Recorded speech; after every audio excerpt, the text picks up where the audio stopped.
Voilà, nous sommes là. C'est votre émission Duel, l'émission de chaque jour ici sur CSS Télévision, les reflets de tout un peuple, la chaîne de la maman nationale, la maman de la nation. Et aussi, nous disons un grand merci à notre PCA, monsieur le ministre compétent, monsieur Didier Bidimbou, l'homme de 27 blocs pétroliers, l'homme qui mérite d'être reconduit dans tous les gouvernements parce que c'est un vrai warrior selon les témoignages de plus d'un. Voilà, c'est parti. Aujourd'hui, je suis avec monsieur les directeurs des établissements NL. Ça fait un long moment, vous l'avez réclamé, je l'ai boosté, je l'ai demandé, je l'ai supplié. Il est là avec nous. Monsieur Georges Milumbu, soyez le bienvenu. Merci beaucoup pour l'opportunité. Vous êtes plus chantre qu'un journaliste. Hein? Je ne suis pas chantre, mais j'essaie seulement de dire la vérité. Vous êtes plus chantre que le journaliste. Alors, nous devons travailler pour une autre RDC. Travailler pour le peuple. C'est la seule joie qu'on peut avoir que, disons, de fabriquer les gens par des cris. C'est pourquoi nous croyons en notre RDC. Le changement est une loi. Quand la RDC reprend ses 27 blocs pétroliers pour les biens de la nation, pensez-vous que quand on les dit, on chante? Je sais que c'est le ministre qui avait fait, disons, une semaine pour être un bon ministre des hydrocarbures. Je vous ai posé la question. C'est celui-là? Je vous ai posé la question. C'est celui-là qui a fait une semaine pour être un expert dans... Voilà, c'est un bon débat. Sur ce plateau, la démocratie oblige. Hein? Donc, même l'invité peut attaquer les journalistes. C'est pas un problème. De l'autre côté, nous avons la présence de M. Patrick Moussenga, le vrai scientifique, secrétaire général de... Prenez le micro. Prenez le micro. L'Alliance des démocrates congolais, mais là, je me présente pas comme de l'ADECO. L'ADECO... dirigé par le patriarche Jonas Mukamba, initié, dirigé par un autre président actuellement. Okay. Là, je viens comme scientifique, comme politique, n'appartenant pas à des tendances, mais appartenant bien sûr à une famille politique. Voilà, cette famille politique, c'est... Je suis dans l'union sacrée, bien sûr. Voilà. Entendu. Merci. Avec vous aujourd'hui, on va tenter un peu de parler de l'éducation, du système éducatif et aussi qu'est-ce qu'il faut faire pour que la RDC forme un bon capital parce que le premier chantier, selon plusieurs analyses, c'est l'homme congolais. Il faut transformer cet homme, car Joseph Kabila, 100 ans, il avait dit qu'il n'a pas pu transformer l'homme congolais, mais la RDC a toutes les richesses possibles, mais pourquoi on n'arrive pas à se développer? Il faut travailler sur l'homme. Voilà pourquoi la rentrée scolaire, c'était hier. On va essayer un peu de décrypter les grandes lignes. Qu'est-ce qu'il faut faire pour éviter les pires dans cette année? Mais je préfère commencer par l'expert. L'expert, il est docteur en économie de l'éducation, il est là avec nous, monsieur Georges Milumbu. Monsieur Lazika, si vous êtes là, ou monsieur Philémon, si je peux prendre ici derrière la photo où je vois les élèves, je pense que ça serait mieux parce qu'on parle d'éducation. Voilà. Monsieur Georges Milumbu, ça fait presque 4 ans, depuis que le régime Tshisekedi est là. L'article 43 de la Constitution est appliqué. Est-ce, pensez-vous, 4 ans après, vous avez senti une amélioration ou cette décision, c'était une décision précipitée comme les autres le pensent? Oui, amélioration, il y en a. Okay. Ça, nous devons être honnêtes. Si vous circulez toutes les écoles publiques, vous trouverez que les écoles qui n'étaient pas viables, qui comptaient 25 élèves par classe, 30, vous trouverez presque toutes, la moyenne c'est 80 élèves. Même ici à Kinshasa, on peut s'en rendre compte. Si vous allez à Bakwachimuna, vous trouverez même 200 élèves dans une salle de classe. Vous voyez, 200? Oui. Ok. Oui. Vous allez à Kananga, l'école dans laquelle l'ancien gouverneur a étudié, il y a 150 élèves dans cette école pendant qu'il était gouverneur là-bas. Donc, vous comprenez que l'amélioration en termes de prendre un certain nombre d'enfants qui étaient en dehors de l'école, les ramener à l'école, ça c'est une amélioration. Mais est-ce que c'est ça, c'est ce que les Congo... Et nous devons nous satisfaire de ça. Moi, je dis, ça serait une grosse erreur pour que j'assume cela. Donc, nous avons encore beaucoup d'enfants en dehors de l'école. Pour preuve, nous sommes ici à Kinshasa, non? Allez à Mitendi. Il y a seulement des écoles catholiques qui appliquent la gratuité. Cette population, ces enfants-là, vous pensez qu'ils sont où? Dans les mêmes 2 écoles? Allez à Massina ici, il y a 750 écoles privées cette commune-là, dont 7 publics qui utilisent la gratuité. Ces enfants, vous pensez qu'ils sont où? Là, je prends les cas d'ici à Kinshasa, pas très loin. Dans mon village, il y a 20 km², il n'y a que des écoles qui appliquent la gratuité. Donc, vous comprenez que les défis pour que la gratuité soit une réussite sont là. Il y a besoin de nouvelles salles de classe. Il y a besoin de paiements des enseignants. Les non payés et les nouvelles unités appelées sous Kabila continuent à être non payés jusqu'à aujourd'hui, certains. Vous comprenez? Continuent à être non payés. Oui. Vous avez suivi le ministre Tony Mwaba récemment? C'est ce qui m'étonnerait lorsqu'il dit qu'il y a 23 000 écoles construites. Je ne sais pas si vous, dans votre quartier où vous habitez, vous avez trouvé une nouvelle école construite. Parce que nous avons fait des études. Je ne déclare pas des choses qu'on me raconte. Nous avons élaboré la politique qui traîne dans l'air tiroir tous les ministres de l'enseignement primaire, secondaire, professionnel et universitaire. Nous avons estimé qu'il y a 57 000 salles de classe et 57 000 écoles dans ce pays. Donc 15% sont en bon état. Donc vous comprenez que plus ou moins 30 000 écoles sont en mauvais état. Si lui, le ministre, doit déclarer qu'en 3 ans, 27 000 écoles ont été construites, ce n'est pas servir les régimes, c'est une mauvaise communication. Parce que ni l'état matériel ne permet pas qu'on construise 27 000 écoles et 23 000 écoles dans 3 ans. Même si on loue les Chinois pour travailler la nuit. Est-ce qu'on en avait loué pour vous en rendre compte? Merci. Vous voyez que donc, la gratuité, c'est une bonne décision parce que ça réduit la pauvreté. Si la majorité sait lire et écrire, nous mettons sur le chemin de la réduction de la gratuité et disons de la pauvreté. C'est une très bonne décision, mais qu'il faut des mesures d'encadrement, qu'il faut les personnes qu'il faut à la place qu'il faut, parce que l'autodidactie et l'opportunisme n'aidera pas les pays à bouger les lignes actuelles. Les défis sont grands. Il faut aussi les hommes à la hauteur de ces défis. C'est ce qui fera qu'une autre RDC soit possible. Une autre RDC soit possible. C'est possible également que nous puissions avoir les hommes de qualité, un peu démocratique du Congo, les hommes bien formés. Mais la première question à vous, monsieur Jean-Patrick Moussenga, vous avez suivi votre co-débatteur. Il est expert et docteur en éducation, en économie de l'éducation. D'entrée des jeux, pensez-vous que la mesure de la gratuité ou l'application de cet article 43, c'était sous la précipitation? On n'avait pas jaugé les contours pour qu'il n'y ait pas de la bombe. Merci beaucoup, monsieur Delphin. Okay. Je remercie la chaîne pour l'invitation et vous-même. Je salue tous les à travers la RDC. Je salue également tous les élèves, tous les écoliers qui ont repris le chemin de l'école. Je réponds carrément à votre question. La formation, la scolarisation ou l'éducation est vitale pour chaque nation qui se veut pérenne. Lorsque l'on n'arrive pas à envisager une bonne éducation, c'est qu'on signe l'arrêt de mort d'une nation. Gratuité. Vous savez, nous autres qui avions décrié la mauvaise gestion de l'ancien régime, nous ne faisons plus les débats sur la gratuité. Okay. On ne fait plus les débats. Mon co-débatteur vous a parlé des écoles qui appliquent la gratuité. Bon.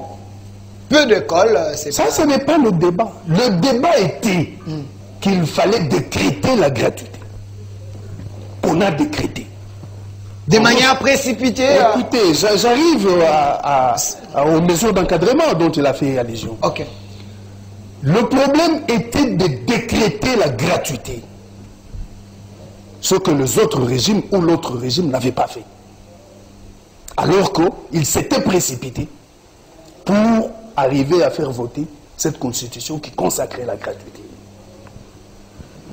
Il fallait amener les enfants à l'école. On l'a fait. Le problème, c'est qu'ils disent que ce gouvernement, où ce régime n'a pas réussi à décréter la gratuité. Lorsqu'il reconnaît, parce que même cette gratuité devrait être appliquée par quelques écoles, pas toutes les écoles.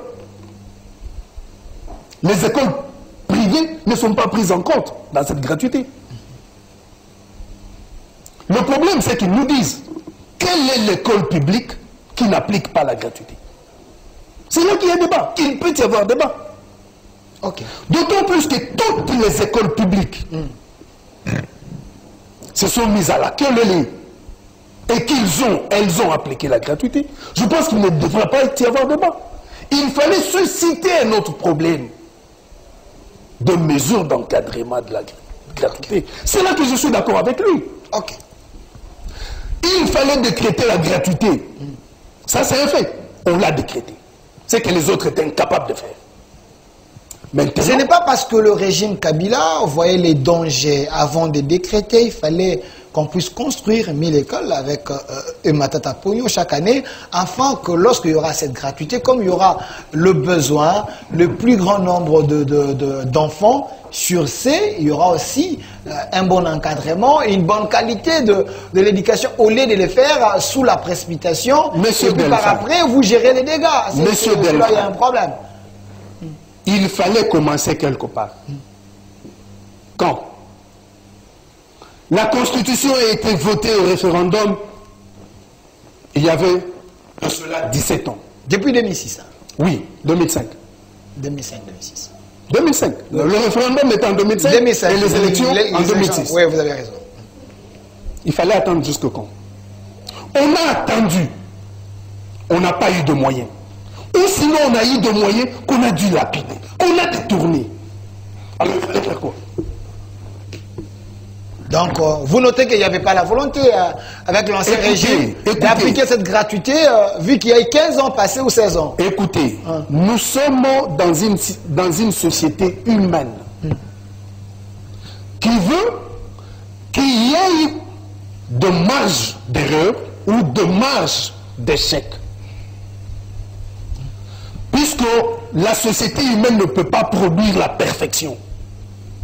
C'est vrai, nous, en tant que scientifiques, nous autres éclairés, nous devons pousser la société à aller vers la perfection. Et cette perfection qu'on n'atteindra jamais. Merci. Pour cela, je veux que mon cher ami pose le problème de la qualité de l'enseignement, qui est encore au rabais. Parce que nous parlons du système éducatif dans notre pays, nous devons parler de la qualité. Nous devons parler du programme. Nous devons parler d'autres choses. Comment voulez-vous qu'on parle de la qualité au moment qu'il n'y a pas... Monsieur Delphin. S'il vous plaît, comment vous voulez qu'on parle de la qualité au moment qu'il n'y a pas les établissements? Donc, ça pose problème, il y a un problème. C'est là le problème. Donc, il faut maintenant que l'on constate qu'il y a gratuité. Et qu'on passe à une autre étape. Merci. Cette étape, c'est est-ce que la qualité est suffisante pour produire les citoyens dont la RDC a besoin pour aller demain, aller de l'avant avec demain. Merci. C'est un autre problème. Merci, M. Jean-Patrick Moussinga. Je précise que j'ai des enseignants sur ces plateaux, chef d'entreprise, également chef d'entreprise, M. Mathieu Takizala, DG de l'entreprise spéciale Autogarage. On est en train de parler d'un sujet important sur le système éducatif congolais et aussi sur la qualité de l'enseignement. Et puis nous allons chuter sur l'économie parce qu'il faut également booster ces secteurs avec la rémunération possible pour donner quand même à ces enseignants des moyens. Alors, la première question à vous, Monsieur Mathieu Takizala, vous avez constaté qu'il y a la rentrée. Selon vous, est-ce la rentrée réussie? Bon, Delphin, je vous remercie. Vous savez, l'éducation dans tout le pays du monde, le socle, c'est le marché de l'emploi. Ok. Les classes sociales. Vous allez voir qu'aujourd'hui, la République démocratique du Congo, nous avons du mal d'avoir un pourcentage important dans toutes les classes sociales, sociétales. La classe moyenne, la classe ouvrière et la classe aisée, quasi inexistante. L'employabilité dans la République démocratique du Congo est faible. Le débrouillardisme a récupéré l'espace. Pour bien former les gens, c'est des espaces. Ok. L'espace public et l'espace familial. Je vous redis qu'en ce moment, l'espace familial pose problème à la République démocratique. Si nous allons aussi un peu large, il y a ce qu'on appelle des blocs pour le système de l'éducation. Ok. Le bloc rural, qui est quasi inexistant aujourd'hui parce que le Congo fonctionne dans le mode d'exode, et le bloc urbain. Il y a des mutations qui se font en plein 21e siècle. Les mutations, c'est numérisation, industrie nouvelle. D'abord, on forme les jeunes Congolais pour devenir quoi? Ok. Parce que lorsque le marché... C'est ça la bonne question. Lorsque le marché... Quel type de personnes que vous formez pour les besoins de la société? Lorsque le marché de l'emploi représente des gens que l'informel occupe tout le secteur de la vie, mais ça sera extrêmement difficile. Aujourd'hui, nous sommes en règle des inflations dans le monde entier. Mais aujourd'hui, 3/4 des familles n'ont même pas de moyens pour acheter l'ardoise. Ok. Vous comprenez? Et quand l'enfant quitte normalement, la rentrée aussi, c'est la partie logistique. Prenez votre caméra, sillonnez dans tous les établissements publics, s'il y a même un coup de peinture qui ont passé. C'est quand l'enfant retourne le mois de septembre, il doit trouver aussi l'environnement sain. Vous comprenez? Et nous, le marchand, moi je suis dans un secteur qui est stratégique, on le sent même, le mouvement autour des entreprises, lorsque la rentrée, parce que les congés annuels commencent à partir du mois de juin. Ça veut dire que la rentrée du mois de septembre, c'est la rentrée de tout le monde, y compris la rentrée des écoliers. Aujourd'hui, même l'institution congolaise qui crée le manuel ou le didactique du côté congolais est en difficulté. Tout ce que les parents achètent, c'est enrichir les autres économies du monde. Donc nous devons poser des vrais diagnostics de la République démocratique du Congo. Il y a des sérieux problèmes. Et de la nécessité, depuis 1974, qu'est-ce qui se passe? On abandonne le secteur privé, on croit qu'il n'y a pas un État au monde, même la Chine communiste, où l'employabilité, c'est la partie publique. La partie publique ne représente pas 10%. C'est la partie privée. Où nous menons aujourd'hui en République démocratique du Congo, c'est quoi? La partie privée est négligée. L'entreprise n'est pas financée. Vous savez, la loi de finances de l'année dernière, vous avez vu la répartition. 40% va où? En fonctionnement étatique. L'investissement ou l'employabilité des Congolais. Vous voyez le pourcentage? Vous comprenez? Je crois qu'aujourd'hui, si nous voulons faire avancer, aujourd'hui, les subventions, ça existe dans tous les pays. C'est le ménage faible qu'on subventionne le système éducationnel, même dans des pays développés. Mais il faut créer l'actif professionnel. Il faut créer les parents qui travaillent. L'électricité nous fait défaut dans ce pays. À Kinshasa, on l'a donné un nom. Quand l'enfant retourne, le régime, nous on a grandi avec le régime des provisions à la maison. Mais qui est-ce qui a amené les provisions? Qui? C'est le revenu mensuel des familles. Le travail, pas le débrouillardisme. Aujourd'hui, nous sommes en régime de débrouillardisme en République démocratique du Congo. 3/4 des Congolais n'ont pas de bulletin de paye. Même ceux qui ont le bulletin de paye, les revenus sont faibles. Ne tiennent même pas compte de la réalité d'aujourd'hui. Et c'est ça. Parce que pour former quelqu'un, il faut tenir compte des deux pôles. Le pôle public et le pôle familial. Il faut chercher les classes moyennes et les classes sociétales, aisées, ouvrières. Pour avoir ouvrier, il faut avoir des usines. Va limiter. Rentre sur la partie qui était semi-industrielle, qu'on appelle limiter Kingabois. Rentre dans la partie industrielle, maintenant ce sont des maisons. Ce ne sont plus des entreprises. Nous, les chefs d'entreprise, quel est le marge de manœuvre que nous avons ici en République démocratique du Congo? Sans contrat. Mon entreprise, ça fait 6 ans, spécial autogarage. Une société qui peut permettre aussi à la République démocratique du Congo de jouer la carte des grands. Sans contractuel. Okay. Rien du tout. Mais comment maintenant les gens qui font l'ISTA et Polytechnique, même les économistes comme moi, vont s'en sortir? Voilà, merci. Et l'administration est saturée parce que les ressources de l'administration, ça provient d'où? Ce sont des taxes et des impôts. On ne peut pas avoir des taxes et des impôts dans un pays où le débrouillardisme est supérieur à l'employabilité des uns et des autres. Merci, M. Mathieu Tekizala. Voilà, j'aimerais que vous puissiez jouer avec le photo des élèves, c'est mieux. Alors, M. Georges Meloumou, je précise que vous êtes directeur des établissements NL, vous êtes expert en économie de l'éducation. Alors, ce sujet est purement technique et quand j'ai fait ces castings, je savais que j'ai invité les hommes faits de mon pays, les têtes bien faites, pour que nous puissions aider quand même les gouvernants à avoir une bonne orientation par rapport à ce qui concerne ces secteurs. Monsieur Georges Mounou, vous avez suivi M. Mathieu Takizala, vous avez également suivi votre co-débatteur.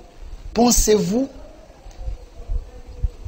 quelle allait être la priorité des priorités pour réussir la gratuité de l'enseignement? Parce que c'était déjà un article dans la Constitution, une loi. Est-ce qu'il fallait commencer par quoi? Oui, la priorité devait d'abord faire un bon casting des gestionnaires de ce programme de la gratuité. Ça, c'est la première des choses. Il fallait d'abord faire un bon casting. Oui. Quand vous parlez de casting, vous faites un des gens qui devaient accompagner cette mesure, cette décision du chef de l'État de la gratuité. Ok. Les deux, c'est les solutions sont déjà là. À partir du moment qu'il y a des mauvaises personnes qui gèrent un grand projet comme celui-là, c'est ça le problème. Lorsque je dis la mesure de la gratuité, c'est une mesure pour la justice sociale. Le président de la République a dit que les pauvres accèdent à la connaissance. Et nous sommes à l'économie du marché, non? Chacun a le choix de la qualité, comme vous avez eu le choix de la qualité de votre habit. La connaissance aussi, on en a le choix. C'est comme aujourd'hui, je peux me le permettre. Est-ce que l'enfant du président de la République n'a pas le choix sur la qualité de l'éducation? Il a le choix. Même le président de la République a le choix sur la qualité de l'éducation de ses enfants. Maintenant, il dit, comme la connaissance coûte cher, mon gouvernement prend en charge. Je vais acheter la connaissance. Mais cet achat a remis en cause la qualité. Parce qu'à partir du moment qu'il y a 200 élèves dans une salle de classe, vous pensez qu'est-ce qui se passe dans cette salle de classe? Maintenant, ces enfants-là sont en 3e année primaire. Et c'est la période où les enfants doivent identifier les lettres.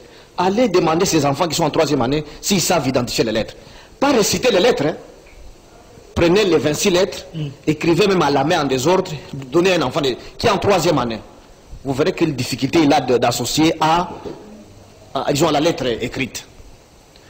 Et ce sont ces gens-là qui vont devenir des responsables demain. Or, nous, en pédagogie, nous disons, l'adulte, il est ce qu'il a été enfant. Et ce sont ces enfants-là, qu'est-ce que nous faisons d'eux? Disons, nous sommes à la 3e année. La qualité est remise en cause. La mesure de la gratuité, moi, ma problématique, ce n'est pas pour dire qui a décidé sur la gratuité, qui n'a pas décidé. Du fait que déjà, il a été introduit dans la Constitution, c'est déjà un pas. Maintenant, qu'est-ce que nous faisons maintenant pour améliorer le capital humain congolais? C'est des questions très questionnantes. Beaucoup sont... L'emploi le plus facile, c'est la fonction publique. Parce que pour avoir l'emploi là, c'est la recommandation à coup sûr. Est-ce que vous avez déjà assisté à un recrutement ou un test à la fonction publique? Ce sont des recommandations des partis politiques et des hommes forts du régime. Même les régimes passés. Est-ce que les pays doivent fonctionner comme ça? Et pourquoi beaucoup doivent attendre les recommandations? C'est parce que nous passons par un mauvais système éducatif où le goût de l'effort est enlevé. 3e année, 3 ans déjà de la gratuité, 200 élèves, maintenant en 3e année. Cet enfant-là n'apprend rien, il ne développe rien, l'enseignant est là pour les encadrer, qui ne se battent pas. Et 6 ans après, 12 ans après, nous aurons une génération de gens sans goût de l'effort. Génération sacrifiée. Voilà pourquoi les églises vont se multiplier sur nos avenirs, et les veillées de prière, les montagnes vont augmenter le nombre là où nous aurons l'onction. Est-ce que c'est ça le pays qu'a rêvé Lumumba, Laurent Désiré Kabila, où le président Félix tel qu'il est dans ses fonctions, il rêve à ça? Qu'après 5 ans de son mandat, il laisse un pays où il y a les perspectives ne sont pas claires du développement du capital humain. C'est pourquoi vous verrez que dans les questions de l'environnement, allez au ministère de l'Environnement, c'est l'opportunisme et l'autodidaxie. Nous n'avons pas de vrais experts en environnement. C'est pourquoi nous sommes prêts pour aller au COP. L'argent des COP. Avec Madame F. Bazaïba. L'argent des COP. Les présidents publics, ils avaient arraché, si c'est 8 milliards la fois passée, non? Ça n'est fini comment? Il faut déjà arriver de vous poser cette question. Les milliards arrachés au COP, ça y est où? Vous voyez comment est-ce que nous avons... Je vais chercher les gens du ministère. La problématique du capital. Cet argent vient, c'est GIZ qui met en œuvre ici, qui va dans nos forêts, Maïndombe, Maniema, là-bas, ils donnent des 30 000 $ aux ONG locales, et ça disparaît comme ça. Parce que nous n'avons pas un bon capital humain. Les gens qui doivent négocier le moment qu'il faut et avec qui il faut. Nous sommes là juste pour profiter des missions. On rentre, on s'habille très bien. Et c'est ça les Congo qu'on est en train de léguer avec des mesures comme ça. Il faut des mesures d'accompagnement. Aussi longtemps que la qualité n'est pas... Nous avons fait des prévisions qu'une fois on prend la mesure de la gratuité générale, on doit encore engager 50 000 nouveaux enseignants. Vous avez déjà appris qu'on a engagé un seul nouveau enseignant. Mais le discours, c'est nouvelle unité plutôt. Est-ce qu'on détermine qui signifie une nouvelle unité? Ce sont des gens qui ont fait 10 ans, 15 ans sans être payés depuis sous Kabila. Mais nous avons 200 élèves. Est-ce qu'il faut rester dans les débats où qui a décrété la gratuité, Kabila n'a rien fait? Bon, maintenant nous sommes en face de 200 élèves dans une salle de classe. On reste dans les débats, qu'est-ce que Kabila a fait, qu'est-ce qu'il n'a pas fait? Qu'est-ce que nous faisons de ce que nous voulons voir l'avenir? C'est là que nous disons, le Congo doit avancer. Le président doit rester dans l'histoire et la bonne. Et il a la chance d'en rester. Si la gouvernance demeure son cheval de bataille, il fait de beaux discours. Mais ces discours ne sont pas portés par les soi-disant collaborateurs. Donc il y a un problème de casting. Oui, il y a un problème de casting. Lorsqu'on prend un avocat, il est ministre de l'Éducation. Il va rester dans les discours. Vous voyez, nous lui avons... Il n'est pas praticien, il n'est pas technicien. Pour être expert en éducation, c'est une étude que nous avons menée en 2017. On lui avait fait porter les recommandations de notre étude. C'est pourquoi il disait, oh, c'est copié détourné, c'est copié fait. Ce sont les recommandations de notre étude. Et il le sait peut-être qu'il est là. Si quelqu'un peut prendre ce morceau, il le lui envoie. Il sait comment est-ce que nous l'avons rencontré pour lui donner les recommandations comme député. Et après, c'est la sécheresse d'idées. Merci. Il devait même se faire bien entourer. Merci, M. Georges Milumbu. Le système éducatif, qu'on ne joue pas avec les systèmes, parce que c'est ça, le développement d'un pays. Il y a 90% de problèmes matériels, mais 10% de problèmes humains. Et si les 10% est résolu, les pays se développent. C'est pourquoi la Chine est développée. C'est pourquoi le Japon, sans minerais, sans terre comme nous, se développe très bien. C'est à cause du capital humain. Qu'est-ce que nous en faisons, nous, à part la distraction? Merci. Monsieur Jean-Patrick Moussenga, le pays a besoin d'un bon capital humain parce que nous avons tout. Il ne faut pas rester dans la distraction. Alors, vous avez suivi Monsieur Georges Milumbu. Je résume. Vous pensez réellement que le régime Tshisekedi traite les questions majeures de la République avec une légèreté? Parce que si il y a un problème de casting, des personnes qui peuvent piloter les bons projets du chef de l'État, donc nous allons tournoyer. Merci beaucoup, monsieur, de l'occasion que vous me donnez pour révéler certaines choses. Ok. Moi, je suis le premier Congolais à pouvoir saisir le chef de l'État par un écrit en 2019 pour cette affaire de gratuité. En le félicitant pour les décisions courageuses qu'il avait prises à cette époque, dont celle de gratuité, mais en montrant ce qu'il fallait faire pour que nous ne tombions pas aussi très bas. Mais qu'est-ce qui est arrivé? Dans cette histoire des FCC Cash, on lui a collé des soi-disant collaborateurs indisciplinés. On lui a collé? Ah, mais bien sûr. Ok. La coalition, la soi-disant coalition, vous vous souvenez comment moi je l'appelais? Oui, oui.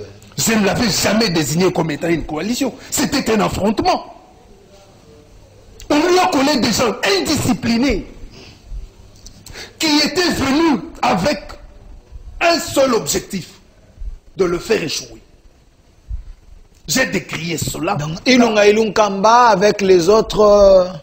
les Willy Bakonga, tous ces gens-là... J'avais demandé à Seko, pour l'instant, qu'on ne puisse pas se lancer à créer d'autres écoles.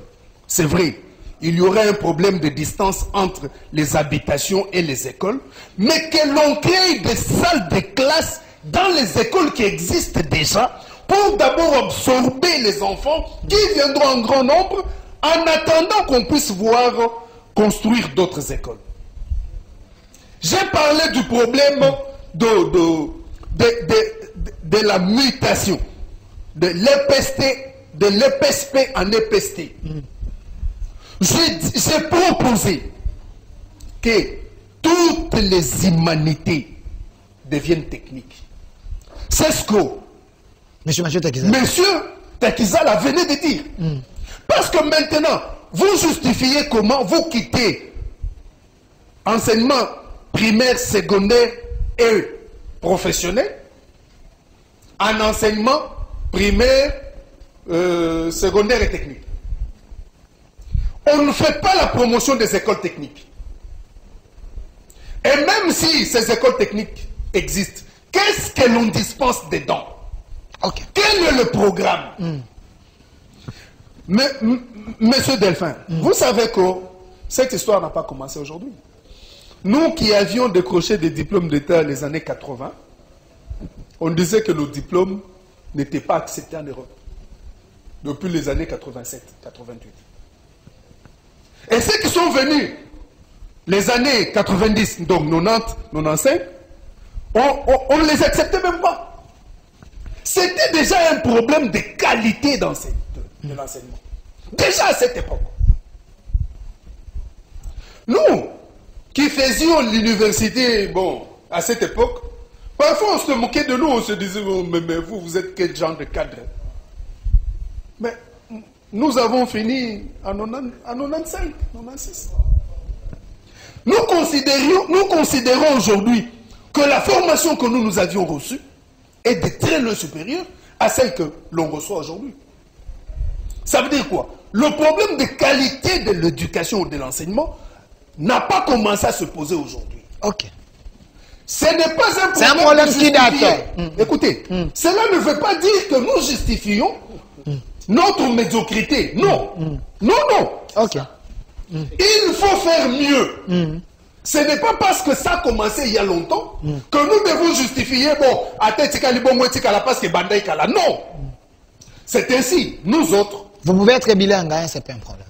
Nous autres, nous ne dormons pas tranquillement. Nous tournons la tête pour produire des réflexions, pour apporter des solutions aux problèmes qui gangrènent notre société. La qualité, aujourd'hui, si nous appliquons ce qui a été appliqué en 1960, on ne sera pas compétitif. La qualité doit évoluer avec les périodes. Ce qu'on nous a enseigné il y a 40 ans ne peut plus être de mise que l'on enseigne ça aujourd'hui, 40 ans après. Donc notre système n'est pas actualisé. Justement. Donc, je suis d'accord avec Georges Milumbu lorsqu'il dit le casting n'est pas bien fait. Lorsque vous prenez un dentiste pour aller faire une intervention de appendicite, ils sont tous médecins. Mais ça, c'est un suicide. Moi, j'ai reçu un ministre et je lui ai posé cette question et il m'a dit non. Le problème que vous ne comprenez pas. Vous ne comprenez pas. On est bien entouré avec les experts. Donc, il suffit d'être entouré, donc il peut... Monsieur Delphin, d'ailleurs, ceux qui font le travail, le gros du travail, ce sont les experts qui sont dans le système et pas le ministre. Le ministre, lui, n'est qu'un manager. Faudra-t-il encore qu'il sache comment manager et ce qu'il... C'est là où il y a un problème. Mais ceux qui font le gros du travail, ce sont les experts qui sont dans le système. Et si le casting a posé problème au début, quelqu'un qui vient parce que c'est notre tour. Quelqu'un qui vient parce que Chancelo Kopamba. Quelqu'un qui vient parce que bon, Aïbio Solola Bié. Asola Kitoko. Quelqu'un qui vient parce que on a vécu à Ingende ensemble. On avait grandi. Là, on tue le pays. Merci. On tue le pays. Et surtout pas dans ces trois domaines qui sont l'éducation, la santé et la sécurité. C'est cela qui doit... C'est les domaines sensibles. Très, très, très sensibles. Ces trois domaines-là, où l'argent ne circule pas tellement que les gens pensent que ce sont le moindre. Ce sont les domaines les plus vitaux de la République. Merci. Là, on ne prend pas des stagiaires. Là, on ne prend pas ceux qui viennent apprendre sur l'État. On prend les gens qui peuvent sauver la situation. Merci, M. Jean-Patrick Moussenga. Monsieur Philémon, si je peux prendre la photo du chef de l'État, parce que là, il faut aller plus vite. Nous allons revenir sur ça parce que la thématique est là. Mais par rapport à cette question, j'aimerais avoir la photo du chef de l'État ici derrière. Monsieur Mathieu Takizala, j'attends la photo. Voilà. DG Mathieu Takizala, là, mais là, derrière vous, c'est le chef de l'État. Si j'ai demandé cette photo, c'est parce qu'on a dit un problème de casting. Nous devons avoir un capital humain qui peut aider les chefs de l'État à relever les défis de la RDC. Nous sommes quand même un grand pays. Est-ce que le chef de l'État, il est obligé de signer ou de mettre sur sa liste ou nommer ou faire de ministre les gens envoyés par les partis politiques? Ou lui-même peut aussi dire, malgré que les gens vous m'envoyez, celui-ci, il n'est pas bon, je ne le prends pas. Est-ce qu'il est lié? Qu'est-ce qu'il faut faire dans ces cas ici? Nous sommes en politique. Vous n'êtes pas censé ignorer, on dit en politique, ce sont les intérêts qui priment. L'amitié n'a jamais existé en politique. Soyez bilingue, parce que là, il faut que les gens nous écoutent. Bon, nous sommes au Kabiso. Tout ça, la politique. Ok. Amitié, la politique, elle a des intérêts. Ok. Banda, moki, les aneti, bandé outa. Mais ils ont une fonction, monsieur. Et là, je rends hommage au général de Gaulle. Ok. De Gaulle retourne, c'est le cas du président. Ok. Mon président, parce qu'il est le président de la République démocratique du Congo, un temps citoyen congolais, il assume cette responsabilité. Général de Gaulle retourne pour occuper. Première chose du général de Gaulle, il demande les experts de l'entourer, en commençant par Michel Debré, pour créer une colonne vertébrale institutionnelle qu'on appelle la Constitution, parce que Debré, c'était une constitutionnaliste, en disant, moi, non, mais il faut des verrous. Des verrous, il faut une constitution qui me permet de créer une France libre. Une France où tous les talents vont exister et tous les talents vont s'exprimer. D'où la nécessité d'une urgence. Et j'ai toujours dit à mon compatriote Félix Tshisekedi, aujourd'hui, qu'est-ce qui se passe? Ce sont ces alliances, les alliances avec les partis politiques. Mais nous sommes dans une période cruciale de l'histoire de la République démocratique du Congo. On ne donne pas à tout joueur congolais l'accès de marquer au poteau. Toutes les disciplines ne bougent pas. Tous les secteurs ne bougent pas. On ne va pas faire un pays qui est uniquement avec Kalina. On doit faire un pays avec tous les secteurs de la vie pour que le président de la République puisse être honoré en voyant le réussite congolaise. Parce qu'un président de la République aussi doit avoir aussi des grands entrepreneurs congolais, des grands artistes congolais, des grands écrivains congolais, des grands architectes congolais. C'est comme ça une nation. Et aujourd'hui, il faut réformer la République démocratique du Congo. Et j'ai talent toujours le jour ici, au président Tshisekedi, d'imiter son homologue Olusegun Obasanjo. L'homme qui a compris qu'il ne suffit pas que d'avoir des politiciens, mais il faut avoir aussi des hommes d'affaires puissants. Et aujourd'hui, nous avons IBA ici. Qui représente le drapeau nigérien. Ce n'est pas l'État nigérien. Oui, c'est l'État nigérien parce que le propriétaire est un citoyen nigérien. Mais c'est un homme d'entreprise. Vous savez quoi mon rêve? Mon rêve, c'est de financer les entrepreneurs congolais. Parce que c'est dit mal aujourd'hui de trouver même le financement. Le rêve, c'est quoi? De rentrer de capital de ces start-up congolais qui ont des idées, des projets innovatrices. Mais le premier contrat fait défaut. Le premier contrat, chers compatriotes. On ne forme pas pour mettre les gens dans la rue. On forme les gens pour qu'ils trouvent des débouchés salariales. Et pour la nécessité, le président Tshisekedi doit s'impliquer. Il doit être autour de lui aussi avec des chefs d'entreprise. Des gens qui sont là pour dire, voilà, monsieur le président, nous devons faire ce genre de réformes. Des praticiens sur le terrain. On doit mixer l'entreprise publique et l'entreprise privée. Avec le métaphore que nous disons, du public-privé, du vrai public-privé. Pas des pseudo public-privé. Où on voit quelqu'un qui a ni modèle économique, ni l'approche d'entreprise, mais qui gagne un contractuel public. Pour amener quoi? Le taux de chômage, vous le savez. Et ça se voit même dans la rue. Des marchés pirates. On ne crée pas de l'emploi. Lorsque vous ne créez pas de l'emploi dans un territoire, qu'est-ce que vous allez devenir? avec cette économie de marché, avec ces genres de crises. Bientôt c'est l'hiver. L'apport de la diaspora va nous manquer ici. Ça va créer des problèmes parce que l'énergie flamme. Il faut diversifier l'outil productif de la République démocratique du Congo. Il faut donner des contrats aux entreprises qui sont en République démocratique du Congo. Et c'est comme ça que vous allez voir que la formation. Normalement, quand on était enfant ici, la rentrée, on voyait aussi les chefs d'entreprise dans des salles d'école pour susciter des vocations.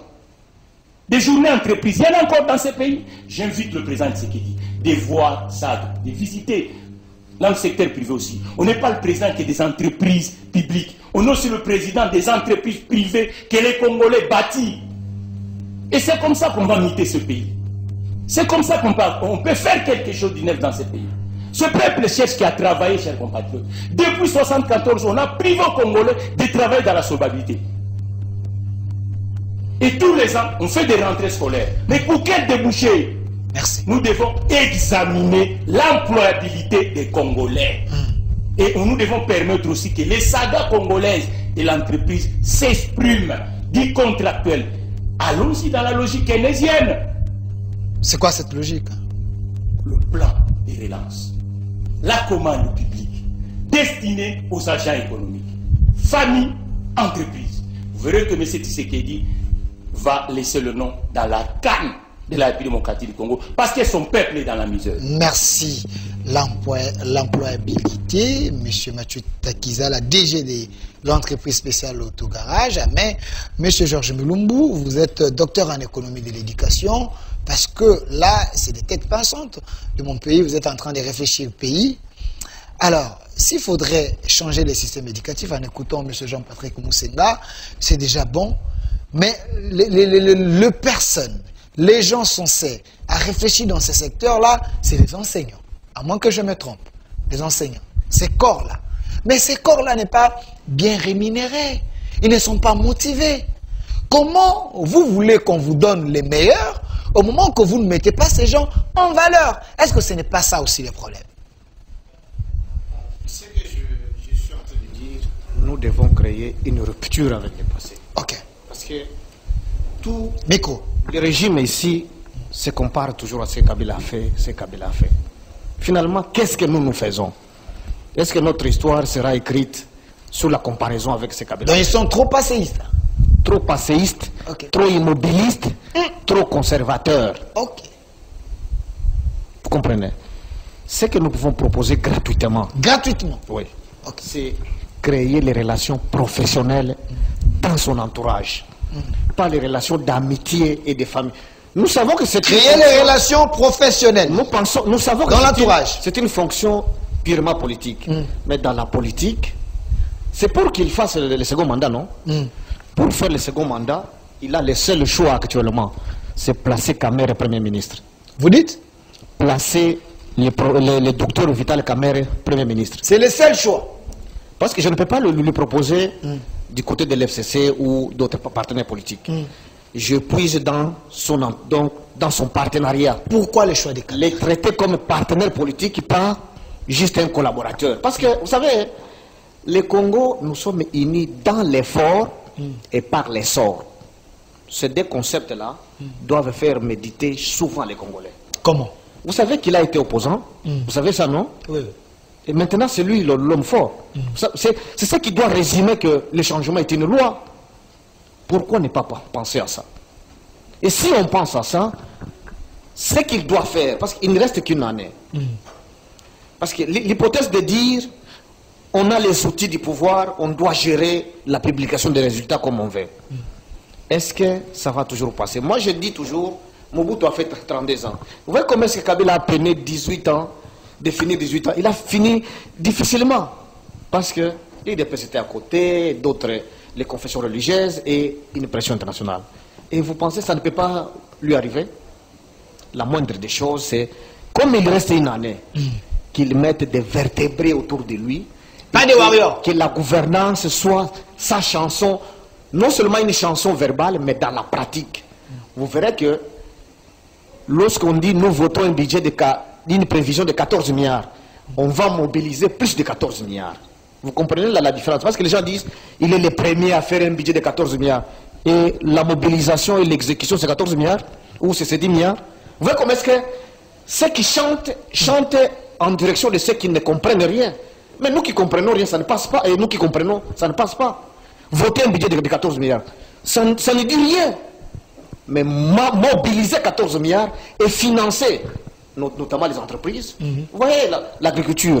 Est-ce qu'il fallait faire pourrir les Massango de Bokangalonzo comme ça s'est fait sous Ilunkamba, où il fallait prendre cet argent, nous financer, nous qui faisons les champs, pour ne pas être moqué par celui qui est le président du Kenya?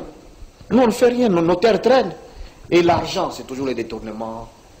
90% de nos recettes sont dans la gestion des institutions. Les salaires, fonctionnement, tout ça. Est-ce qu'un pays va se développer comme ça? 90%. Vous voyez par exemple les invisibles. Vous voyez, il est tellement... Nous pouvons bien dire, comme lui a dit, non, on lui a collé les membres.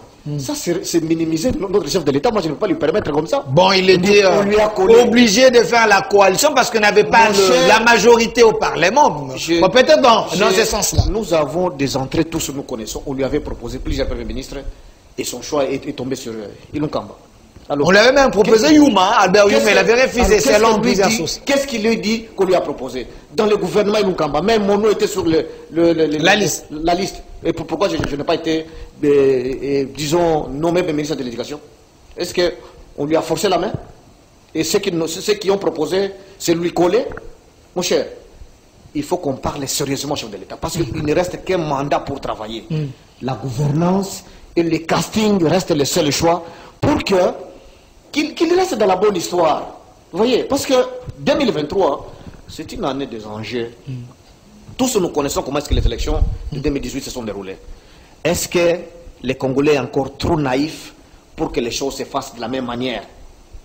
Avec les invisibles des députés qui ont 21 000 $ dans un pays où nous avons 42% de malnutrition. Ça, c'est une étude scientifique, hein, et ça se démontre. Et lorsqu'on dit réserve, moi je suis enseignant d'université, je n'ai pas encore le salaire de l'État. Et vous voulez que moi je dise quoi? Que réserve Wanaza bien étondi, pendant que moi-même je n'ai pas encore dit ça en termes de réserve. Donc c'est de la poudre aux yeux? Non, je ne dis pas ça. Il faut que ça se concrétise dans le panier des ménagères. Vous voyez comment est-ce que les députés ont 21 000 $ selon plusieurs sources. Plusieurs sources. Ça dit que les ménages de ces députés constatent les 21 000 $, les nouvelles voitures, les nouvelles maisons, les vacances en Europe. Mais vous les enseignants, vous peinez. Malgré... Donc, la gouvernance doit les préoccuper maintenant. Les discours, Kabila n'a pas fait, Kabila a fait. Ça ne lui profite à rien. Même les communicateurs qui passent sur ces sujets-là, il faut de la publicité de Kabila gratuitement. Vous voyez, travaillons pour améliorer les choses. Dans celle de travail peut effacer le nom de Kabila. Les faire oublier, d'ailleurs, il ne va plus rouler dans sa voiture en descendant les vitres. Vous comprenez? Si tu sais qu'elle travaille mieux. C'est la gouvernance qui reste l'arme. Ok. Vous voyez, lorsqu'on sort un budget, les travaux intensifs, les invisibles là avec les députés, on supprime. Parce que c'est ça les détournements de la corruption, non? On supprime tout ça. Cet argent-là peut servir à réhabiliter des routes, subventionner les entreprises locales, ces entreprises vont payer les taxes, et cet argent encore va rentrer dans l'exécution. Que la chanson du détournement cesse de circuler dans les bouches des Congolais. Merci. La corruption diminue. Merci. Il ne faut pas qu'on dise le régime Félix égale détournement, égale corruption, égale imiter les caciques de l'FCC. Merci. Merci à M. Georges Milumbu. Trop de messages à cette émission. Monsieur le journaliste, envoie-moi ton numéro à la fin. Je vais t'envoyer un MP. Excellente émission.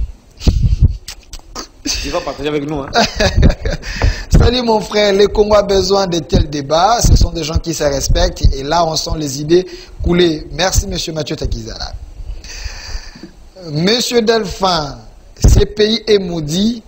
On n'a jamais eu de président qui réfléchit Congo, mais plutôt de président qui réfléchit leur famille. C'est votre opinion. S'il vous plaît, monsieur Delphin, la rediffusion, c'est à quelle heure je dois aller au boulot? Voilà, c'est à 22h. Vous allez suivre la rediffusion. Prenons la page publicitaire. Nous allons revenir sur ces plateaux. Et derrière ici, vous aurez des images, on a nommé les nouveaux mandataires, on va essayer un peu de parler, parce qu'on a dit de la bonne gouvernance, il faut qu'il y ait des moyens afin que plusieurs secteurs soient boostés. Prenons la publicité.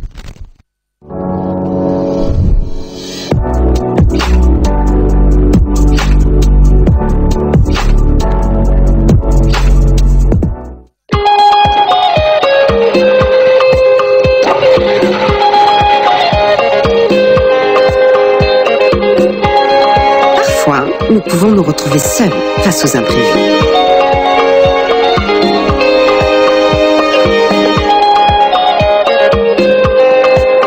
Ou même face aux responsabilités.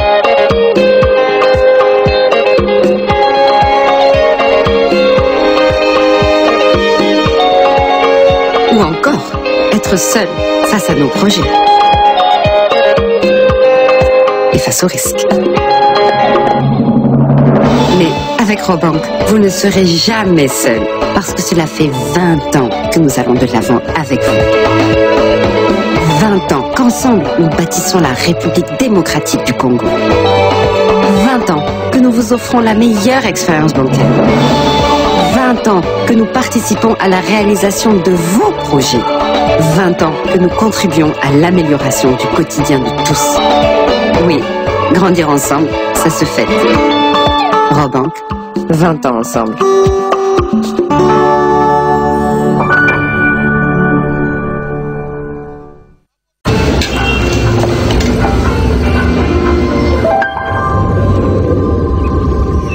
Bienvenue en Hollande. Bienvenue au pays des vaches, les plus célèbres du monde. Voilà d'où vient le lait Belle Hollandaise. Goûtez le meilleur de notre nature. Belle Hollandaise, découvrez les bienfaits du lait hollandais. Distribué par Sokin. Nos routes détruites. Les hôpitaux non équipés. Appauvrissement de la population. Insécurité urbaine. Corona. Absence de bonnes écoles pour nos enfants. Les causes. C'est toi qui voles l'argent de l'État. Peuple congolais, tous ensemble, derrière la vision du chef de l'État, pour combattre le détournement du denier public, la corruption et l'impunité. Le changement, c'est maintenant. Message de l'inspection générale des finances.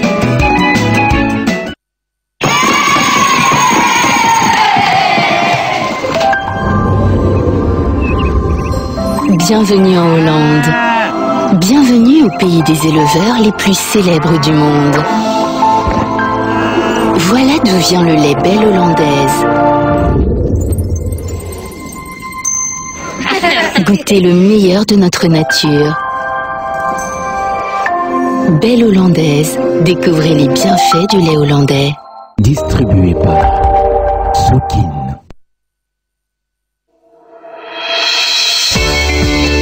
L'école n'est pas un fonds de commerce. Nul n'ignore les bienfaits de la gratuité de l'enseignement sur un peuple pauvre. Irréversible, irrévocable, la gratuité de l'enseignement demeurera contre vents et marées, comme le veut la Constitution.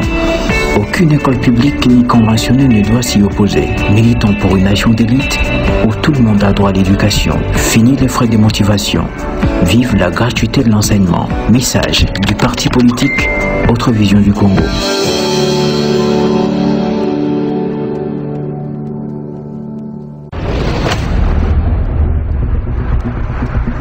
Depuis plusieurs années, le complexe scolaire Godwill, un établissement privé à Kinshasa, œuvre dans la vision du chef de l'État en favorisant la scolarité gratuite dans ses établissements. Décidé d'accompagner le chef de l'État dans sa vision de la gratuité de l'enseignement primaire, Odon Pambo, un digne fils de la nation, l'homme du changement, l'homme de la gratuité de l'enseignement et l'homme des psaumes 41 a permis par son initiative la scolarisation de plus de 1000 enfants pour faciliter la vision du président de la République, Félix Antoine Tshisekedi, de fournir une éducation convenable aux enfants du pays.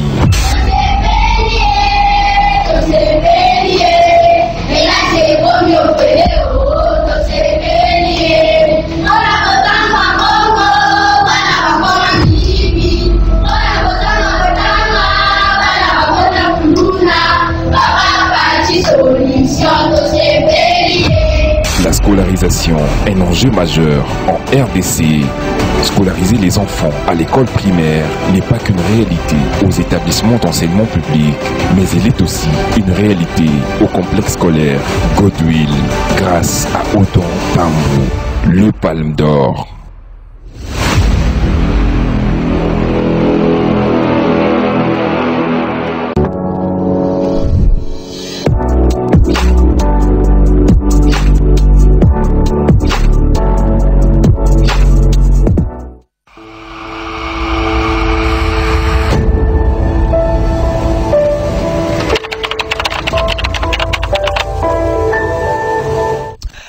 Voilà, merci à vous fidèles téléspectateurs sur WhatsApp, parce que le numéro qui est là est sur WhatsApp et sur le normal, donc trop de messages.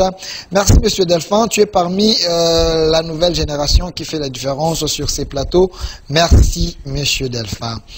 Salut mon frère, pourquoi ne pas aussi avoir les gens de l'opposition sur ces plateaux, qu'on puisse voir s'ils sont à l'auteur de ces débats ici? C'est vrai, c'est la chaîne de la maman nationale, mais voilà la preuve de la démocratie. On peut même critiquer les régimes sur notre chaîne. Merci Félix, avance. Voilà, évoluons avec mes invités. Monsieur Philémon, est-ce que je peux prendre derrière moi ici la photo de FPI? Si vous en avez, ça serait mieux. Voilà, mais voilà, la photo est là. Le DG Mathieu Takizala. Vous êtes DG de l'entreprise spéciale Autogarage. Récemment, on vient de nommer le nouveau mandataire. Alors, quelle est votre analyse par rapport à ce nouveau mandataire? Qu'est-ce qu'il faut faire pour que les choses changent? Parce que nos entreprises ici, publiques, apparemment, ne donnent pas les meilleurs d'elles. Je vais pas faire des petits bouts. Oh, pas de problème. Donc, vous pouvez prendre place. Chacun de vous aura 5 minutes pour faire la démonstration. Vous voulez être de ce côté ou ici? Tout dépend de vous. Voilà. Qu'est-ce qu'il faut faire? D'abord, Delphin, je te remercie parce que vous savez, c'est une gravité de l'espace public quand on vient dans le média. C'est pas pour montrer nos bouilles. Vous pouvez être bilingue, hein? Mais c'est pour aider que la nation devienne une nation prospère. Ok. Je suis banquier de formation. Je vois là, c'est une institution qui doit permettre à booster tout le monde. Ok. Et je rends hommage au président François Hollande, économiste comme moi, du bord financier. Lorsqu'il arrive à la tête de la France, il sentait qu'il y avait un problème. Compétitivité des entreprises françaises, il fallait avoir un catalyseur qui va booster l'entreprise en finançant les entreprises. Il va prendre un outil de l'État qui s'appelait OSEA à l'époque, mais il essaie de le transformer, de le faire une banque publique d'investissement. À la tête, il va prendre un chef d'entreprise qui comprend le monde de l'économie réelle, l'économie productive, pour créer cette banque. Les années 80, on crée FPI. Fonds, c'est la lettre F. P, c'est promotion. I, c'est industrie. 1970, on avait plus de semi-industriels en République démocratique du Congo. Ces fonds, on collecte tout ce qui est dans la transformation, les ressources de ces fonds. C'est pour booster l'activité économique dans le territoire. Mais aujourd'hui, ces fonds ont montré ses limites. Parce que tout ce que nous consommons provient dans les autres économies. Moi, j'ai toujours demandé au président de Sekedi de transformer ces fonds en une banque publique d'investissement. L'avantage, c'est quoi? L'avantage, on sera à côté des entrepreneurs. On l'associe avec l'INSS, parce qu'il y a beaucoup de collègues qui comprennent sur l'INSS. On associe avec la SONAS, la SIRER nationale, parce qu'à chaque fois, j'en ai marre qu'on reproche aux entrepreneurs congolais qu'ils ne sont pas compétitifs. Parce que l'absence d'un financeur national. Mobutu, s'il a eu des géants à l'époque, on avait des banques à disposition des entrepreneurs.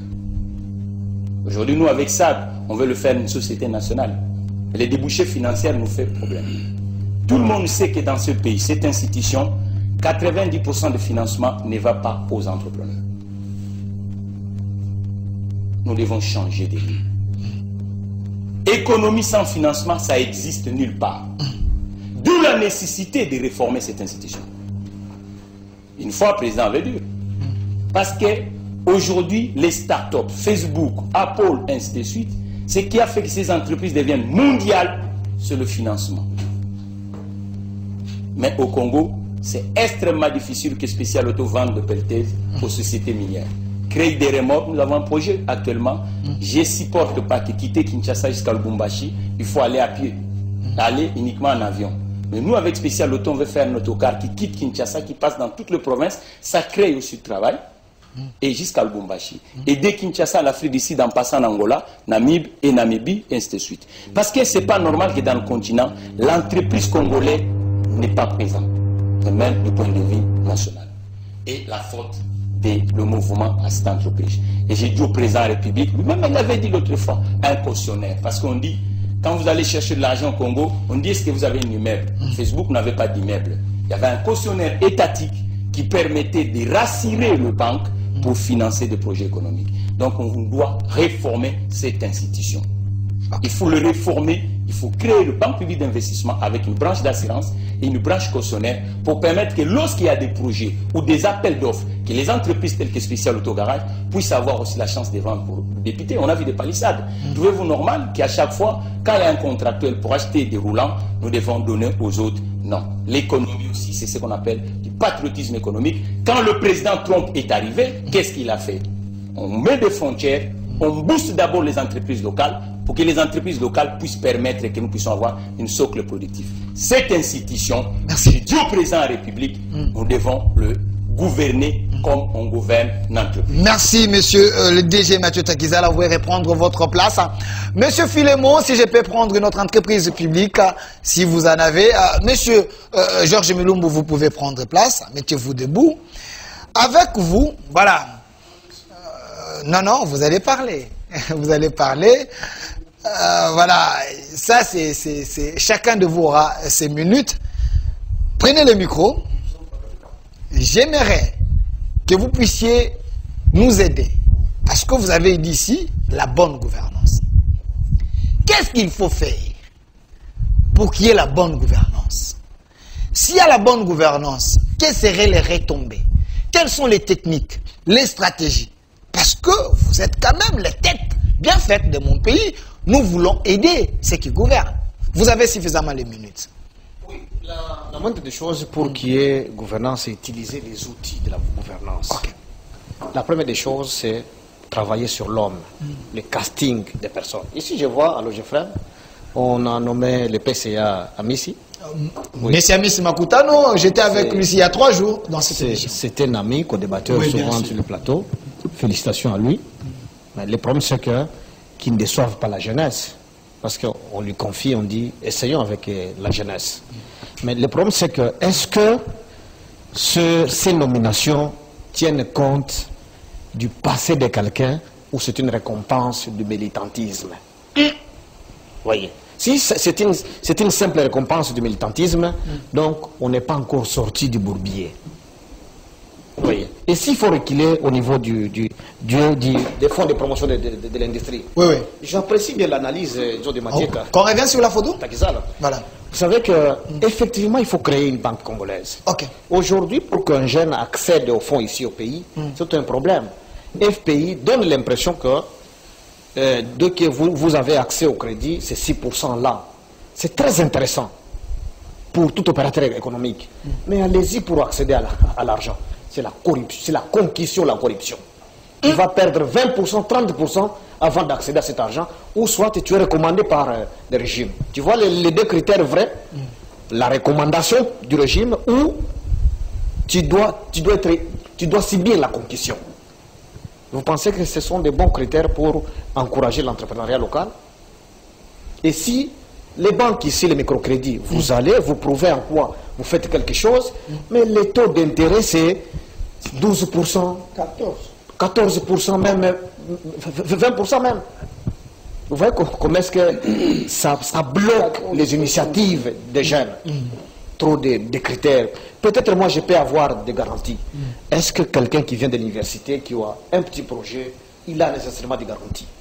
Mais si on avait une banque comme ça qui couvre en termes de garanties... Une banque sérieuse de la République. Des nationaux. Vous voyez, dans d'autres pays, il suffit seulement que la population soit identifiée. Vous avez un numéro, comme on appelle ID dans les pays anglophones. Ça vous donne le droit d'accéder au crédit, parce que l'État peut contrôler vos mouvements pour que vous restiez dans le pays. Mais ici, chez nous, nous avons déjà proposé le recensement depuis longtemps. Le débat ici qui est congolais, qui ne l'est pas, prendrait déjà fin. Est-ce qu'il faut lier à la politique, aux élections? Là, c'est lorsqu'on n'est pas dans l'objectif de développer les pays. Donc, le recensement, c'est un moyen. Transformer cette histoire ici en une banque. Parce que jusque-là, c'est du business d'un groupe de gens. Qu'est-ce qui nous manque? Ce qui nous manque, c'est un problème du capital humain. Tu as vu lorsqu'on a nommé des gens ici, c'était des fêtes. Hein? Est-ce qu'ils fêtent parce qu'ils sont sûrs du plan de développement des entreprises dans lesquelles ils sont nommés, ou ils fêtent parce que c'est une opportunité de s'enrichir? Pour dire que c'est notre tour. C'est notre tour. Au lieu de devenir triste, de prier ou soit de réfléchir, qu'est-ce que je dois faire? La problématique du capital humain reste pendant. C'est pourquoi, au-delà de ça, nous devons construire l'avenir maintenant, réformer notre système éducatif. Parce que je l'ai dit ici que l'adulte, il est ce qu'il a été enfant. Mais de ces enfants qui sont là, qu'est-ce que nous faisons d'eux? Nous voulons seulement faire notre propagande ou nous devons déjà projeter leur avenir? Parce que c'est de là que sortiront d'autres chefs d'entreprise sans vision du plan de relance de ces entreprises-là. Sans vision? Sans vision. Parce que, je vous dis, disons cette entreprise ici, si ça ne dépendait que de moi, elle serait transformée en une banque sans tergiversation et recruter les compétences qui sont déjà dans les banques, qu'elles les amènent cette expérience dans la gestion de cette banque ici. Même les expertises qui est autour du secteur privé des entreprises, parce que c'est là le problème. Donc, ça veut dire que le consultant de cette banque-là doit être aussi le chef d'entreprise pour la meilleure compréhension du business plan, du modèle économique et l'approche qu'on va amener. Parce que là, sinon, on risque de faire que des répétitions. L'emploi industriel, ce n'est pas 4% de l'activité économique aujourd'hui à la démocratie. Merci. Évoluer.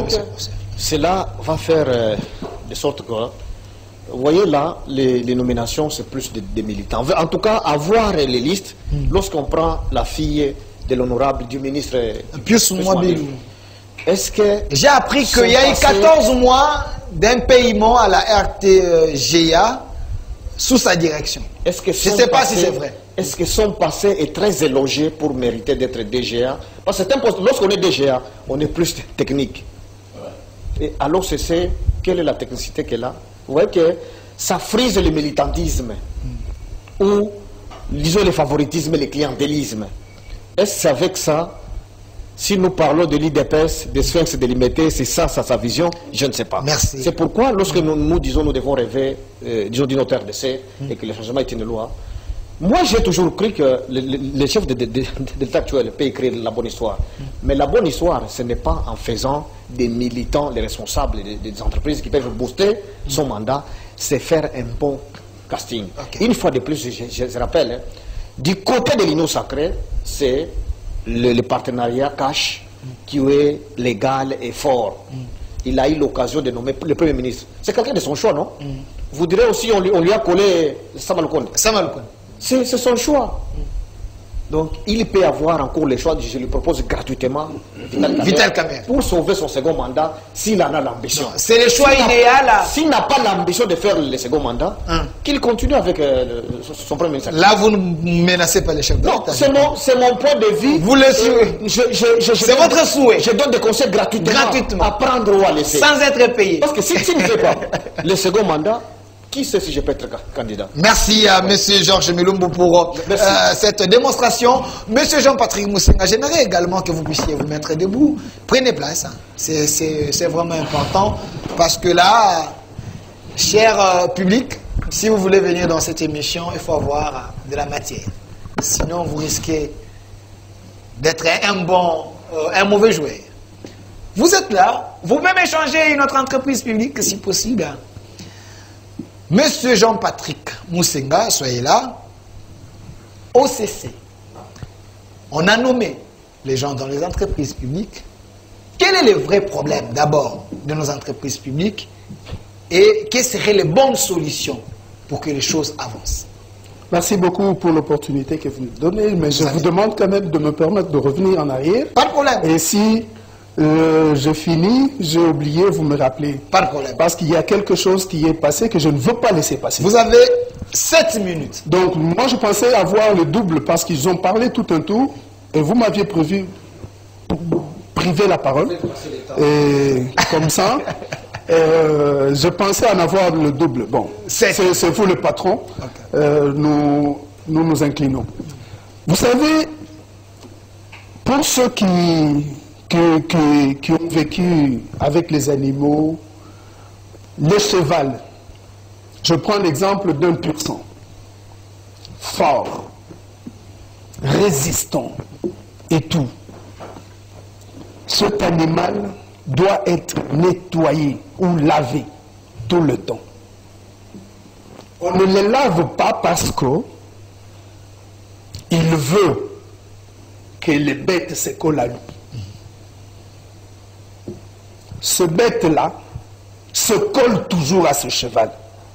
Très fort, très résistant. Un cheval qui peut courir à 100 à l'heure.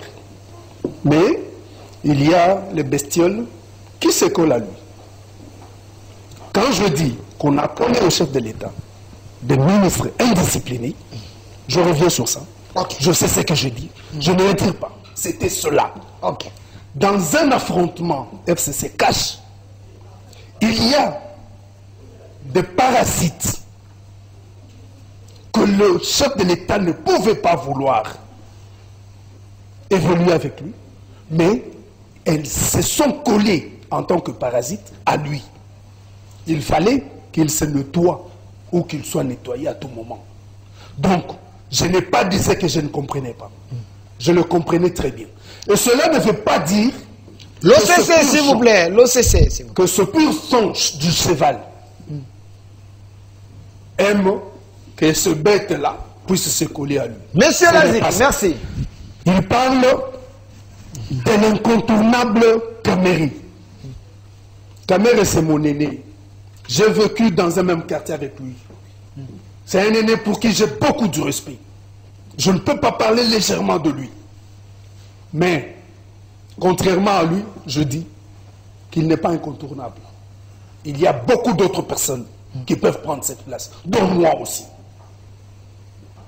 Puisque, je ne sais pas s'il y a des gens qui pensent que j'ai des mérites. Donc, il y a des personnes qui ne se sont pas fait corrompre et qui n'ont pas trahi le pays, qui peuvent servir ce pays aussi mieux que cet aîné, pour qui j'ai beaucoup de respect, dont il a cité. Ça, c'est encore du dialélo, vous voyez? Donc, le chef de l'État, dans toute sa liberté et son indiscrétion, n'est pas le seul qui fait le casting. Je me remets au service de sécurité, parce qu'il revient à eux. Le chef de l'État, peut-être n'a pas connu mon passé. Le chef de l'État ne sait pas si je me réveille le matin, si je suis un paresseux qui me réveille à 10 heures. Il ne sait pas si je mange avant de travailler. On peut lui présenter ma candidature. Tout comme de Mathieu Takizala, tout comme de Georges Melou. Il peut juger sur base des CV, de mes émissions, du témoignage de certains de mes étudiants, de gens qui m'ont... Oui, il peut juger sur base de ça. Mais ça ne suffit pas pour connaître un responsable qu'on doit nommer à un poste quelconque. Nos services de sécurité, qu'est-ce qu'ils font? L'ANER. Je parle de services de sécurité dans toute sa globalité. Sans pluriel. Ils doivent éclairer le chef sur le casting. Qu'est-ce qu'ils font? Donc, il ne faudra toujours pas donner la faute, jeter la faute sur le chef de l'État pour avoir nommé certaines personnes. Les services, c'est entre autres leurs tâches. Sont-ils consultés? Non, les services... Ça, c'est la bonne question. C'est la bonne question. Le service, pour faire ce qu'on attend de lui, ne doit pas être consulté. Est-ce que vous, pour venir animer cette émission, vous avez été consulté? C'est votre tranche, on vous a donné votre tranche, et vous savez ce que vous devez faire. Alors, je réforme la question. Est-ce que leur travail est pris en considération? Parce que ça aussi, c'est un problème. Ils peuvent faire ce travail-là, mais il y a l'amitié... De toutes les façons, Si ça vient à cette étape, ah là c'est un autre problème. Moi je vous ai dit, j'ai écrit. Je réfléchis, je propose. Et s'ils n'en tiennent pas compte, moi j'ai fait ma part. S'ils n'en tiennent pas compte, c'est pas mon problème. Alors les vrais problèmes, quel est le problème qui gangrène nos entreprises? Il vous reste 3 minutes. Ah non, mais je devais quand même parler pour ce tour-là. Il vous reste 3 minutes. Bien, merci. Voilà. Bien sûr, mais vous avez rattrapé votre tour. Merci. Pour l'OCC, ok. Monsieur Delphin, je profite de votre micro pour féliciter Monsieur Ndambo Fortina, qui est nommé PCA à l'OCC. Lui, c'est un fils maison. Il a commencé à l'OCC au bas de l'échelle. Il a gravi tous les échelons de l'OCC. Entre autres, c'est un des critères. Il faut connaître le travail pour lequel on vous a nommé. Ou connaître ce dont on attend de vous. C'est un des critères. Monsieur Ndambo, félicitations. Je vous souhaite toutes les bonnes choses pour ces nouvelles fonctions que vous venez d'occuper. Ce sont des gens comme ça, entre autres, qu'il faut voir. Mais il y a aussi d'autres jeunes gens qui sortent de l'université, qui sont brillants, qui ont le cœur, mais qui ont aussi la tête, qui peuvent aider. Et cela, il faut que les services de sécurité fassent leur travail. Qu'ils ne laissent pas les chefs tâtonner. Quand M. Georges parle des militants, les militantismes, l'un des critères qui fasse qu'on nomme les gens, si cela est vrai, est-ce que ce n'est pas un danger? Le militant, quand il s'agit de venir dans la rue, il est bon, on acclame. Quand il s'agit de donner sa vie, il est bon, on acclame. Mais quand il s'agit qu'il puisse aussi récupérer un souffle perdu, là, ça devient un problème. Mais s'il est compétent, là... Non, bien sûr. Moi, je suis enseignant à l'université, monsieur. Moi, je me bats pour la méritocratie. Moi, je ne suis pas dans les farfelus. On doit mériter ce qu'on a. Mais il ne faudra pas que l'on jette un discrédit sur le militant. Moi, j'ai été militant. J'ai commencé au bas de l'échelle. Quand je vais devenir ministre demain, les gens vont parler qu'il a été militant. Mais non. Merci. Merci, M. Jean-Patrick Moussenga. Il nous reste 3 minutes. Vous m'avez la parole. Bon, je ne sais pas si mes amis d'en face vous ont soudoyé. Ah, non, non. Ce n'est pas ça votre habitude. Voilà. J'ai dit, je ne sais pas. Monsieur Taguizala, je vous donne 1 minute. Regardez la caméra. Choisissez votre caméra. Nous avons plus de 6 caméras ici. Choisissez votre... Monsieur Delphin, je vais vous donner le mot de la fin. Choisissez votre caméra, adressez-vous. Je vous cite. Le Premier ministre, Sama Lukonde, parce que c'est celui qui est redevable devant le Parlement. Et aussi au Conseil du chef de l'État, et également au chef de l'État. Qu'est-ce qu'il faut faire pour relever les défis de la RDC en 1 minute? Bon, je vais commencer, cher Sam, de ma génération. Il a à peu près le même parcours parce qu'il a fait aussi l'Occident. Je dirais à Sam, Margaret Thatcher, il n'a pas devenu président de la République, ni roi en Angleterre, mais uniquement le rôle de Premier ministre. Et toute génération d'Anglais parleront de Margaret Thatcher. Aujourd'hui, elle est à la tête d'un État en faillite. Parce que le nombre de Congolais en mouvement salarial est faible. Ça tombe bien que, messieurs le Premier ministre, votre bureau, c'est le bureau du gouverneur de la colonie. La colonie a fait beaucoup de choses ici. Je crois que quand vous regardez le fleuve Congo le matin, vous devez donner une issue à la République démocratique. Lui-même, en tant que le directeur général à l'époque, et la générale des carrières de mine, GK Mine, il savait que l'adrénaline d'un chef d'entreprise, il faut avoir du contracteur. Mais c'est le Premier ministre des entrepreneurs congolais. Depuis que vous êtes arrivé au palais du gouverneur de Kalina, on ne voit pas les entrepreneurs à côté de vous. Ce n'est pas uniquement l'histoire du président Tshisekedi. On vous a sélectionné parce que l'État a des problèmes. Vous êtes de la génération qui doit révolutionner la République démocratique du Congo. Et revenons au Congo, Lumumba a pris cette palais que vous êtes aujourd'hui, plus jeune que vous. Parce qu'il est déjà dans la quarantaine. Lumumba, c'était dans la trentaine. Mais tout le pays du monde sait c'est qui Lumumba.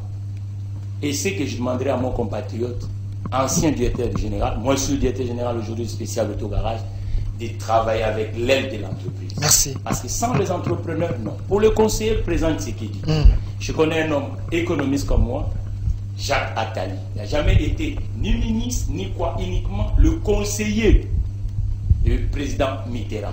Mais il savait mettre à côté de Mitterrand les grandes personnes. Entre autres, François Hollande, Ségolène Royal, ainsi de suite. Donc tout le président de la République française reconnaît le talent de Jacques Attali.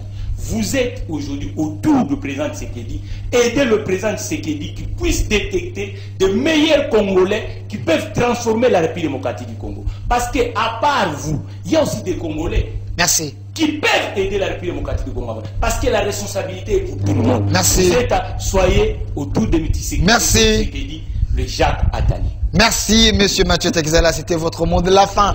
Monsieur Georges Mulumbu, directeur de l'établissement NL, un intellectuel de mon pays. Je peux prendre la photo du chef de l'État pour ce mot de la fin pour aujourd'hui. Monsieur Georges Mulumbu, juste un conseil ou une recommandation. Prenons la photo, s'il vous plaît. Voilà, parce que c'est lui, le chef de l'État, que je termine. C'est lui le chef de l'État. C'est lui le patron de tout. Qu'est-ce qu'il doit faire? Parce que vous l'aimez beaucoup, c'est votre président. Vous voulez qu'il puisse réussir. Qu'est-ce qu'il peut faire à ce moment-ci? Primo, développer les relations professionnelles autour de lui. Ok. De réduire moins des relations d'amitié et de famille. Ça, c'est un. De deux, placer le président Kamere comme son premier ministre. Et de cela, que la gouvernance soit son objectif pour cette année ici. Le budget de 14 milliards, c'est possible de maximiser ça. Pas juste une prévision. Ceux qui chantent que 14 milliards, c'est pour la première fois, mais il faut que 14 milliards soient réellement mobilisés et disponibilisés aux Congolais en termes de salaires, de financement des projets et des entrepreneurs privés que nous sommes. Donc, les trois conseils gratuits, les relations professionnelles autour de lui, nommer le président Kamere comme Premier ministre, et de troisième, que la gouvernance soit maintenant sa chanson. Merci, monsieur Georges Mulumbu. Monsieur Philémon, une fois de plus, je peux prendre la photo du président Martin Fayulu, s'il vous plaît, ici derrière moi. Cherchez-moi cette photo, je pense que c'est mieux. Monsieur Jean-Patrick Moussenga, je précise que vous êtes un intellectuel de mon pays. On a parlé du système éducatif. On a parlé de la gestion, la bonne gouvernance. On a parlé des entreprises publiques. J'attends la photo, vous en avez? Voilà. Monsieur Jean-Patrick, il y a Monsieur Fayulu. La photo, s'il vous plaît. Il y a Monsieur Fayulu, qui est le président de l'ECID. Il a fait des révélations inquiétantes ces derniers temps concernant les émoluments de nos députés. 21 000 $. Je me souviens, le chef de l'État était contre les inégalités sociales. Pensez-vous que le régime Tshisekedi fait mieux de ces côtés-là où il y a l'injustice sociale? Merci beaucoup pour la parole. Je vous demandais cette parole pour ajouter quelque chose sur ce que mes co-débatteurs avaient dit, sur l'entrepreneuriat, sur les fonds pour la promotion de l'industrie, qu'ils deviennent une banque d'investissement et tout ça. J'appuie, c'est bien, très bien. Okay. Mais moi, j'avais demandé que la RDC se dote aussi d'une banque nationale, d'une banque commerciale, mais nationale, de Congolais. J'ai même proposé que nous avons la possibilité d'avoir cette banque au moyen de la CADECO. La CADECO, c'est une structure de services bancaires qui y est représentée dans le coin et les recoins de la RDC. Vous savez qu'on a des difficultés pour payer les fonctionnaires de l'État à l'intérieur, notamment les enseignants, parce que les banques commerciales que nous avons n'ont pas de représentation là-bas. Alors que si cet argent était orienté à la CADECO, ces gens auraient leur salaire en temps réel, sans beaucoup de difficultés, et la CADECO pouvait bénéficier des commissions que bénéficient ces banques qui sont la plupart étrangères. Y compris la banque postale. Okay. Bien sûr. Okay. Donc, moi j'avais demandé à ce que le chef de l'État puisse voir cette affaire de plus près et que l'on transforme la CADECO en une vraie banque commerciale. Merci, M. Philémon. Je vous aime beaucoup. Et ça pouvait bien aider à ce que l'on puisse avoir des liquides pour les hommes d'entreprise, d'aller chercher le crédit à une banque congolaise qui a des banques étrangères qui demandent des intérêts plus faramineux, mais aussi qui aiment bien prêter à leurs frères expatriés qu'aux Congolais. Voilà, c'est là où dit. Je reviens sur la photo est là. Le président Faïl ou le président légitime, soldat du peuple. Selon lui. Bon, moi, depuis que Étienne Tshisekedi l'avait appelé comme ça, moi je le désigne ainsi. Il veut être un homme d'État. Et les hommes d'État ne parlent pas en l'air. Il fallait qu'il montre, qu'il exhibe, ne serait-ce qu'un document. Il a au moins 5 députés, hein, décidés. Je souhaite qu'en tant qu'un homme d'État, qu'il exhibe ne serait-ce qu'un seul document, qu'il prouve que ce qu'il dit est vrai sur les émoluments de députés. Mais fort malheureusement, aujourd'hui, ce sont des incantations autour de ça. Ce sont des incantations. C'est vrai? Oui, c'est vrai lorsque vous allez... On ne vous entend pas. C'est vrai lorsque mon frère... Monsieur Georges affirme, il dit que c'est vrai.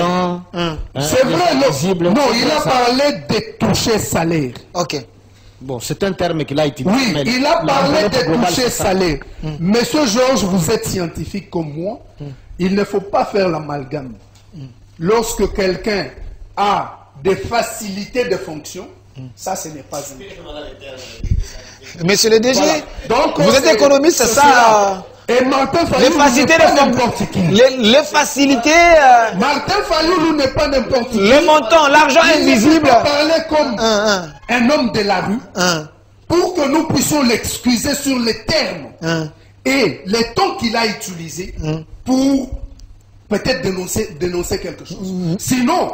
On a parlé aussi des invisibles. Les invisibles. Monsieur le DG, les invisibles... Est-ce que ça existe économiquement? Les invisibles se justifient comment? Est-ce que ça, on peut dire que les députés touchent? Mais voilà, on a publié ce que touchent les députés français. Mais lorsque vous allez au Parlement français, il y a toute une ribambelle de rubriques qu'ils touchent en dehors de ce qu'ils touchent officiellement. Pourquoi on n'en parle pas? S'il vous plaît, voilà. En politique publique, l'argent qui sort dans le trésor public, ça appartient à tout Congolais. Ça signifie qu'on ne peut pas cacher une moitié des rémunérations.